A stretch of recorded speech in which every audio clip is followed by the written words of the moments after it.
Hello chess friends and welcome to Zarov Chess channel and welcome to the Chessable Masters tournament in 2020.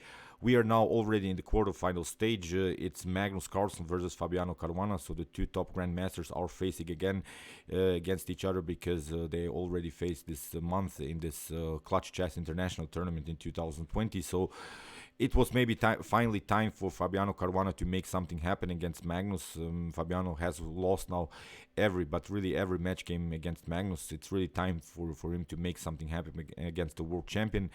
We're now in the first game, so this quarterfinals will be played like this. So we're having now 3 match games. So in order to win one match game, you have to have 2.5 points out of the possible 4. If the result is equal, then we will have the Armageddon game, and then if you finally win this match game, so the first match game, then you have 1 point. So in order to make it to the semifinals, you will have to win 2 match games. So today was the first match game. We're in the round 1, as I said.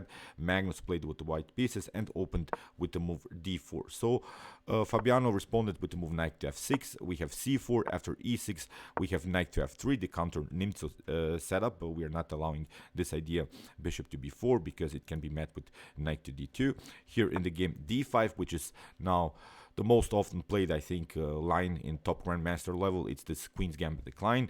We have knight to c3 and now a6. So this a6 is the so-called Janovsky variation, and this is a very tricky opening.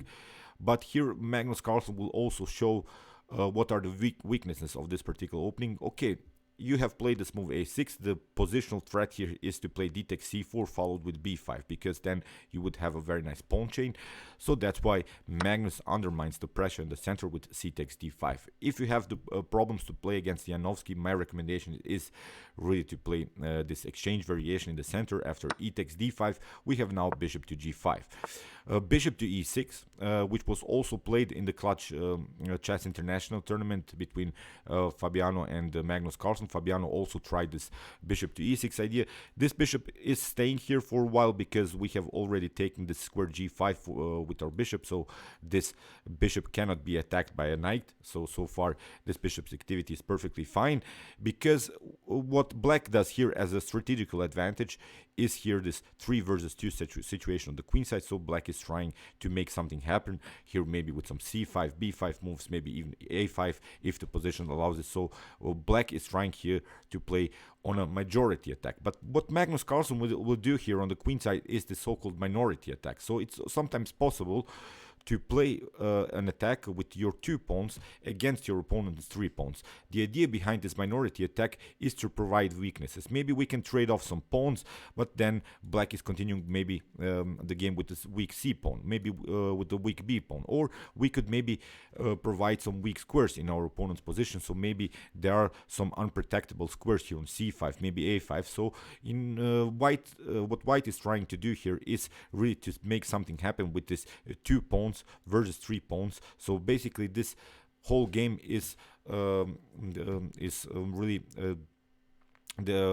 directed to the queen side. We are really trying to make something happen on the queen side, because pushing pawns on the king side is not such a powerful idea, because so far you haven't secured the king. And in the game we have e3 played by Magnus, we have knight to d7, and now h3.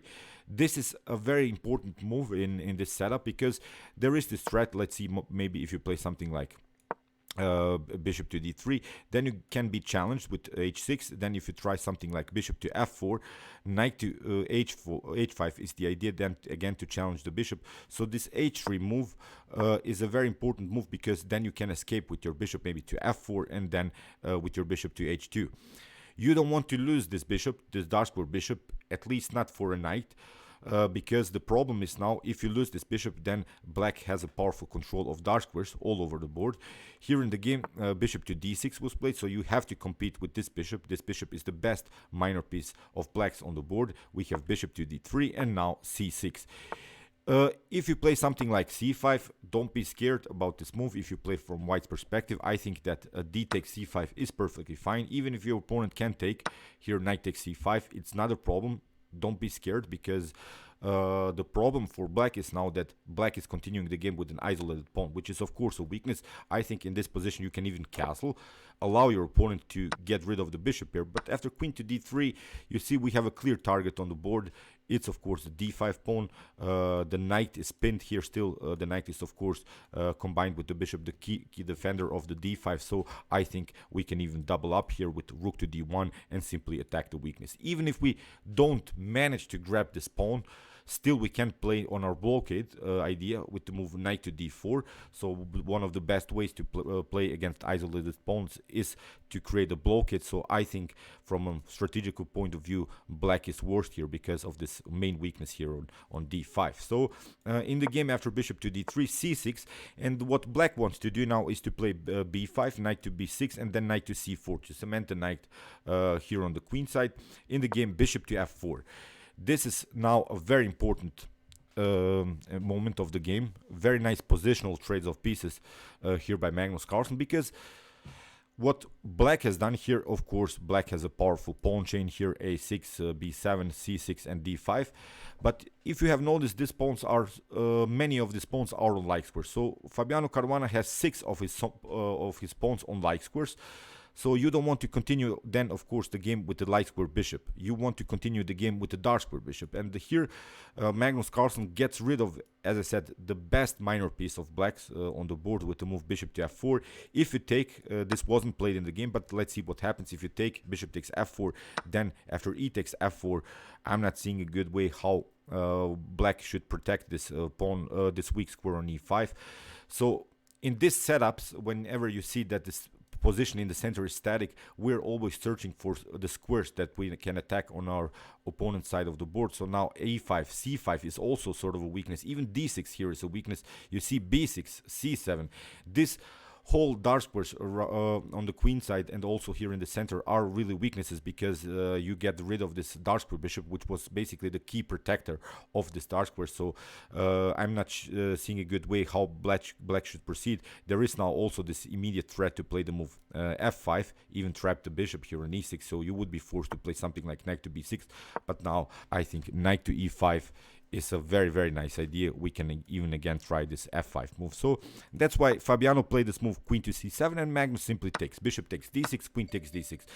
But again, this is a problem because still you're continuing the game with the bad bishop. This bishop on e6 is really only a part of the pawn chain, and you don't want to chase it immediately with knight to g5, maybe take it out, because in this game, I think you should favor your knights, because the knights can really occupy now the main weaknesses in black's position. Again, I'm pointing out these are our clear targets, the weak square on c5, e5, even b6, c7 can be also a weakness here in black's position. You see now this bishop, if we evaluate the strength of the bishop on d3 and this bishop on e6, white is here really better. So after castling, Caruana also castled, and now comes the move queen to b3. We want to play, as I said, on our minority attack, 2 versus 3 situation. You see how Magnus will do that. Here after rook to b8, we have now a4. b5 is not so powerful here immediately, because we can simply take a takes b5. After something like a takes b5, you have to play with the a pawn, because if you take c takes b5, you lose your a pawn. So after a takes b5, rook to a6.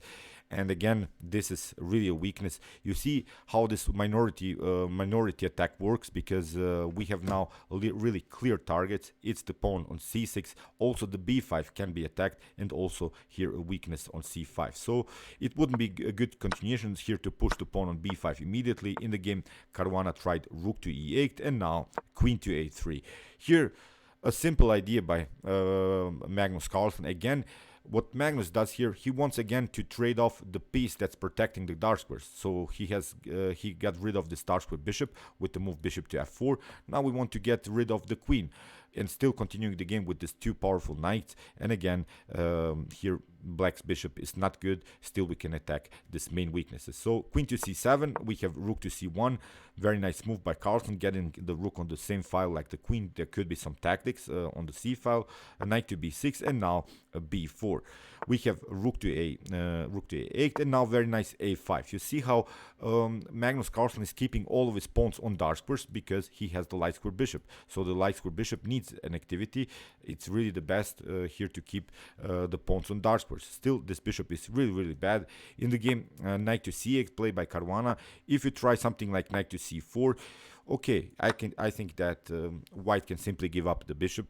Here bishop takes c4. After d takes c4, white could maybe try, maybe not immediately, but in long terms, because e4 wouldn't be a possibility immediately because of this potential queen to f4 move. But as a long-term plan, I think e4 is perfectly fine. If we get these two pawns on the d and e4 square, then we are again restricting this very important 4 centralized squares. We would have a very nice central pawn storm. So I think again white is better here. And we can again maybe try something like knight to f4, knight to c5, attacking the weaknesses. As I said, in the position, you see the e5 square is also weak. We can use this knight in order to jump here. This bishop is still bad. It's again blocked out by its own pawn. And again, this dark squares on the board, on the other side of the board, are really our clear targets. I'm pointing this out many times because you see how Magnus played this game very easily, traded off the dark square bishops, tried also to trade off the queens. The queen retreated. Now we have this very nice minority attack. So after the move knight to c8, we have now b5. Again, as I said, this minority attack. We are battling with these two pawns against these 3 pawns. We're trying to make something happen, to provide weaknesses, to create weak squares, weak pawns. In the game, Fabiano took a takes b5. We have knight takes b5. You cannot, of course, take because of this very nice rook attack on the c file. So that's why queen to d8, and now knight to c3. Again, Magnus Carlsen has accomplished that we have now really, again, 2 new weaknesses. It's the weak pawn on b7 and also this weak pawn on c6 and also the weak square on c5. Knight to d6, we have queen to b4, queen to e7, and now a6. Again, with this minority attack, we are playing with this pawn against these 2 pawns just in order to split them, to not allow these pawns to breathe here. And after b takes a6, we have rook takes, bishop takes a6, and now rook to a8, and Magnus now retreated. And let's stop here a little bit because we want to evaluate now the position after this minority attack. Here we have now a new position in which again black's light square bishop is bad. We have this backward pawn on c6, so that was the whole idea of this minority attack, to create this weak pawn on c6. And I've talked about this minority attack in one of my basics in chess videos. If you're familiar more with my YouTube chess channel, I'll show you the ideas behind this minority attack as a middle game strategy at the end of the video, so you can check it out. You can maybe try it out, this very nice attacking formation here.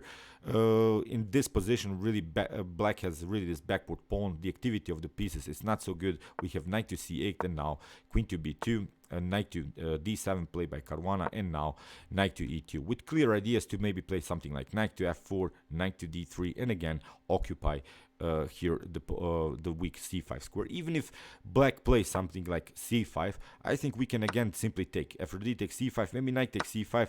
Okay, here maybe even the pin works. But even if this pin wouldn't be a tactical threat, I just want you to imagine maybe the queen somewhere else. Even if that wouldn't be a tactical threat, still this is again not a good move, this move c5, because again you're weakening your d5 pawn. So you see, again, we have a new target, and it's this isolated pawn on d5. As I said, don't count this queen to b4 as a tactical threat. I just wanted to show you what can happen if you push this pawn on c5. Then again, you have a new weakness. It's the pawn on d5. So rook to b8 here, played by Caruana. We have queen to c3, attacking, as I said, this main weakness, the pawn on c6. We have rook to b6, and now queen to a5. Queen to d6, and now Magnus makes his plan work. He wants really to occupy all of these dark square weaknesses that black has here. In the game, knight to e7 was played. We have knight takes e6. Okay, you may ask yourself why Magnus Carlsen gave up an active knight for a bad bishop on e6. Because Magnus Carlsen calculated this position very well from a tactical point of view. Because if you take, for instance, with the queen, then you're lost immediately. The rook has left the back rank. That's the main tactical problem that black has here in the position. We can play now the move knight to e5, and you see we're attacking the knight on d7, which is the defender of the rook on b6. Here, after the move rook to b8, we could play simply queen to c7, or even queen to a7 is possible. So it's a really bad game here for black. What you could do here maybe is to escape maybe with the rook on b2, but then you get queen to d8. You cannot compete on both sides, so again it's a very bad position here for black. So if you try maybe something like here knight to c8 in order to protect this rook on b6 and keep everything glued together, then you get bishop to a6. That was Magnus Carlsen's threat.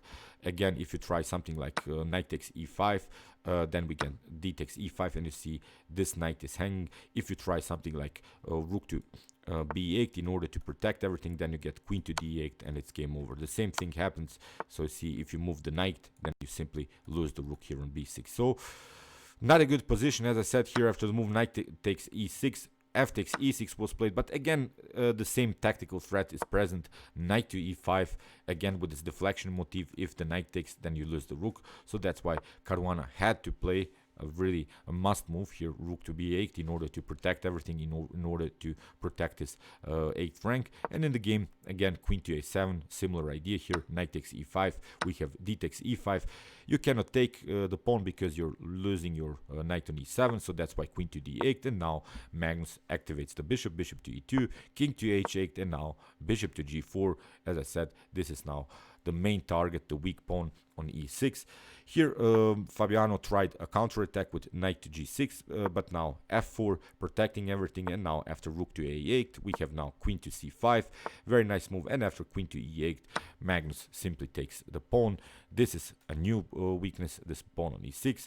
In the game, Caruana tried to trade off the queens, but after trades of queens, d4, we have e takes d4, but it's really a bad position because here g3 played by Carlsen, simply kicking away the knight. This pawn is unprotectable. Here after knight to d3, we have bishop takes e6. Okay, you have a check, but you cannot do some perpetuals. In the game, bishop to c4, played by Carlsen, simply kicking away the knight.